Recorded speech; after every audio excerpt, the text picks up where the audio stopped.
Hey, ich habe beim Schneiden schon wieder festgestellt, dass ich überhaupt nicht erzähle, wo wir langlaufen und was wir so machen. Deswegen hole ich das nochmal nach. Ihr habt im letzten Video gesehen, wie ich mich noch mit meiner Schwester und ihrem Freund getroffen habe. Wir haben dann ein paar schöne Tage in Trondheim verbracht, haben dann ein bisschen die Stadt angeschaut. Die haben mich dann wieder zurück nach Ferslehr gebracht und da habe ich mich mit Tobi und Rüdiger wieder getroffen. Die sind ja zuvor den südlichen Kungsleden entlang gelaufen. Ich bin da so ein bisschen querfeldein. Und wir haben uns da verabredet, um zusammen durch den nächsten Nationalpark zu laufen. Und zwar den Blåfjella-Skjeggefjella Nationalpark. Auf der Karte hier die Nummer 21. Der Blåfjella-Skjeggefjella Nationalpark ist der drittgrößte Nationalpark in Norwegen. Vor dem hatten wir ein bisschen Schiss, weil der Nationalpark im Gegensatz zu den anderen Nationalparks, durch die wir davor gekommen sind, im Gegensatz zu Jotunheim und Rondane, einfach sehr wenig bewandert ist. Wir haben da kaum Infomaterial darüber gefunden. Es gibt fast keine Wege, es gibt nur im Süden ein paar Hütten, im Norden gibt es so ein paar Gehöfte, aber so einen wirklich konkreten Weg dadurch gibt es einfach nicht. Deswegen hatten wir da ein bisschen Schiss ist vielleicht übertrieben, aber wir haben einfach zusammen geschaut, wie wir da durchkommen am besten. Es hat sehr viel Spaß gemacht. Ihr werdet sehen, der Nationalpark ist vor allem geprägt durch Sümpfe. Es gibt so ein paar Berge und weite Täler, aber eben viel Sumpf. Dafür ist die Vegetation relativ vielfältig. Also es gibt ganz viele Pflanzenarten. Unter anderem gibt es auch relativ viele Multebeeren, die bekannten Bären in Norwegen. Und es gibt ganz viele Tierarten auch, was sehr, sehr schön war. Also wir hatten da echt eine tolle Zeit. Allerdings war es auch wirklich anstrengend und ich bin gerade so gegen Ende, als wir da rausgelaufen sind, ich war einfach ganz schön kaputt, muss man schon so sagen. Deswegen habe ich auch, glaube ich, recht wenig drauf gesprochen, sondern nur ab und zu so ein bisschen gefilmt. Deswegen, naja, lasst mir gerne wieder Feedback da und viel Spaß beim Video. Kleines Sisu.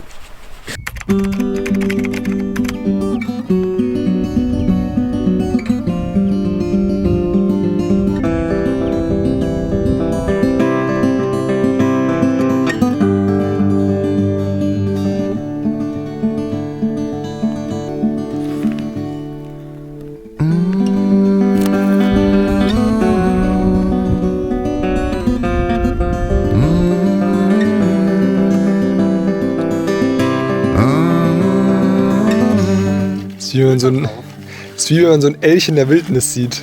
Ah, da ist was. Was soll das denn?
Ich bin total kaputt. Ganz ehrlich. Aber es ist cool.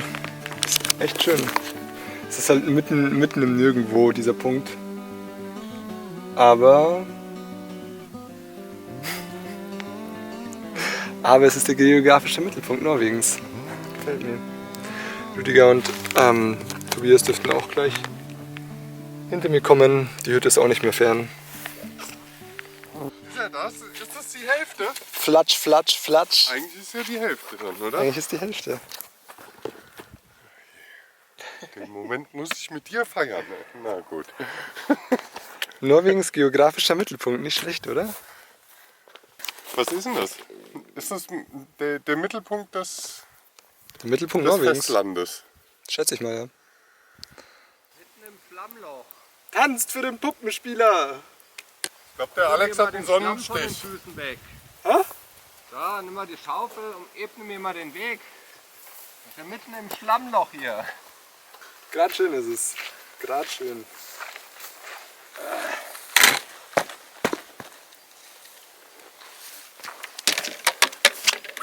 Mittelpunkt geschafft. Official. Wie wird er denn berechnet? Der wird von Nord nach Süd. Offiziell die Hälfte der Strecke. Also Nein, von Nord nach Süd. ihre Geht man Strecke. davon aus, vom nördlichsten Punkt Also du weißt es auch wird nicht. ein Strich gezogen bis zum südlichsten Punkt, ein gerader Strich. Und vom östlichsten Punkt zum westlichsten Punkt wird ein Strich gezogen. Und da der Punkt, das ist der geografische Mittelpunkt. Das heißt nichts, dass das jetzt die Mitte des Landes ist. Wenn es ein Kreis wäre, das Land, dann hätten wir jetzt die Hälfte. Du filmst mich gerade. Das kommentiert er immer so, wenn man Es wird alles festgehalten. filmt.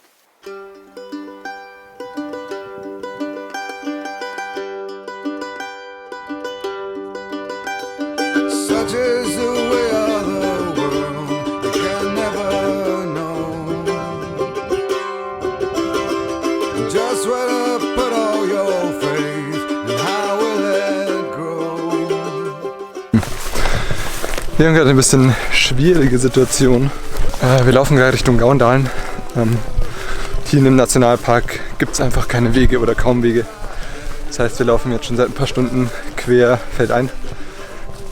Hinter mir kommen langsam die Wolken und wir müssen jetzt eigentlich durch die Berge durch, außer wir gehen ganz außen rum. Und das schaut so aus.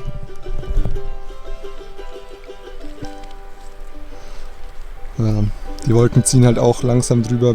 Jetzt wissen wir gerade nicht genau, ob wir da hochkommen, weil das Kartenmaterial war ein bisschen schwierig zu deuten, ob man da hoch konnte. Wir haben gestern ein paar Leute gefragt, die wussten es auch nicht ganz genau.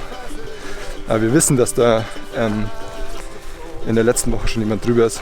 Deswegen schauen wir gerade einfach, ob wir es auch machen können.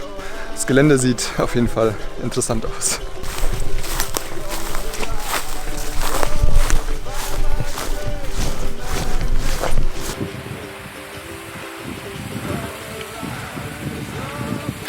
Es ist doch ein bisschen steiler als gedacht. Aber ja, okay, nee, jetzt sieht es gerade zu. Gerade war alles offen. Vielleicht zieht es auch gleich wieder auf. Mal schauen. Schöner Tag. Der filmt. Sagen wir konfiszieren sämtliche Speicherkarten und Online-Medien von den Typen. Sichten das Material. Ich kann ja nichts dafür, wenn ihr euch so aufführt. Steine, gell? Ich kann von oben. Alles auf Band ist zwar eine Drohung. Ich hab die Telefonnummer von deinen Eltern. Such is the way of the world, you can never know just where to put all your faith and how will it grow. Gonna rise up, burning black holes and dark memories.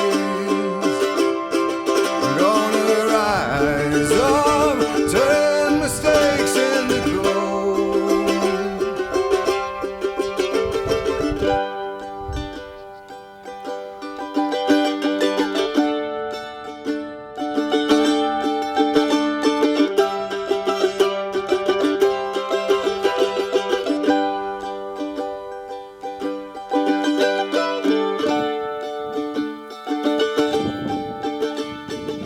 Ich komme gerade aus dem Grinsen nicht mehr raus, ohne Scheiß. Es ist so cool. Ich bin gerade immer noch im Blaufjellet Nationalpark. Und hier, es ist einfach, man ist halt einfach alleine. Ich meine, schaut euch das an. hinter mir.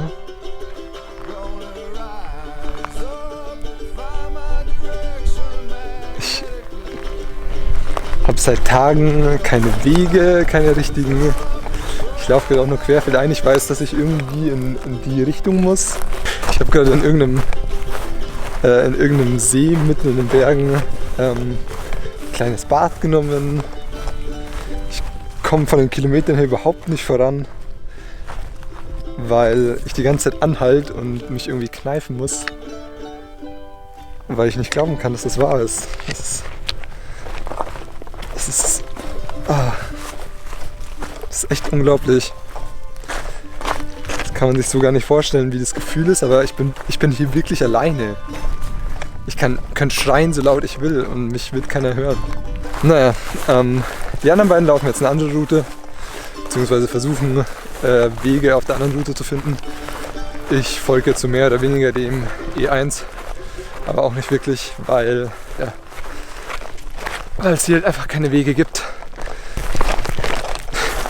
Ihr merkt selber, ich laufe einfach nur querfeldein.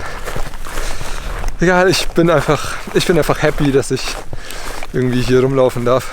Such is the way of the world, you can never know. Just when I put all your faith, and how will it grow? Gonna rise up, burning black holes and dark memories. Gonna rise up, turn mistakes into gold.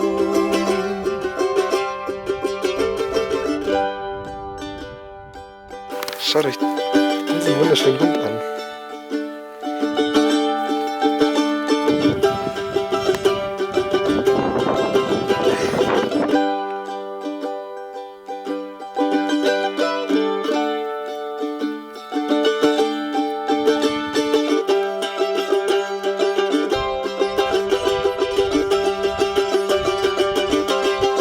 Oh, such is the passage of time, too fast to fold. Ein langer Tag im Fjell geht mal wieder zu Ende. Ja, die Tage werden gefühlt immer länger.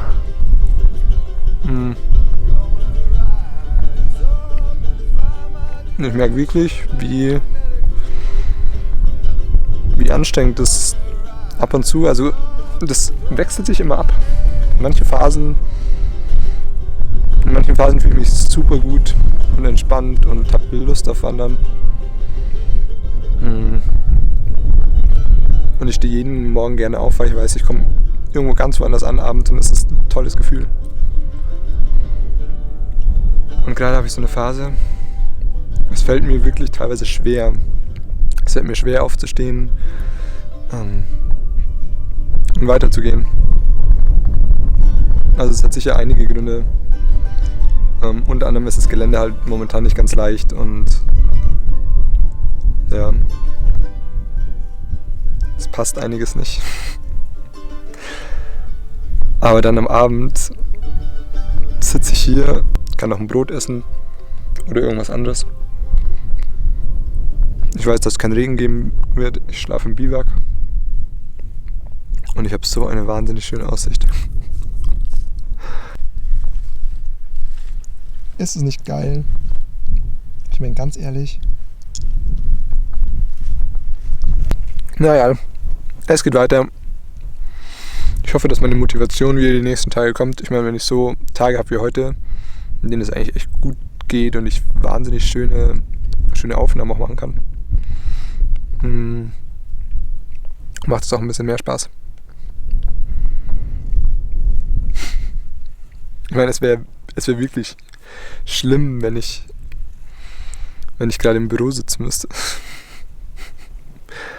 Ich mache mir viele Gedanken drüber, was danach kommt mittlerweile. Weil so lang ist es nicht mehr. Es sind jetzt noch gute 2 Monate. Und dann geht's wieder heim, und ich habe keine Ahnung, was danach kommt. In allen Belangen. Ich weiß nur, dass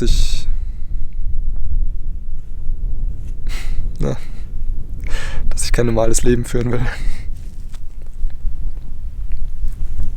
Ich will nicht aufstehen, Job, abends fertig heimkommen, schlafen, aufstehen, Job. Ah, scheiße, jetzt kommen die Mücken. Naja, ich werde mir da sicher noch einige Gedanken dazu machen. In den nächsten Wochen. Und am Ende sehe ich dann, was rauskommt. Hey, pisst euch. Na gut, ich schnabuliere jetzt mal mein Käse-Marmeladenbrot weiter. Und ja, ihr könnt noch ein bisschen die Aussicht ausschauen. Ihr könnt noch ein bisschen die Aussicht anschauen. Und dann geht's morgen weiter.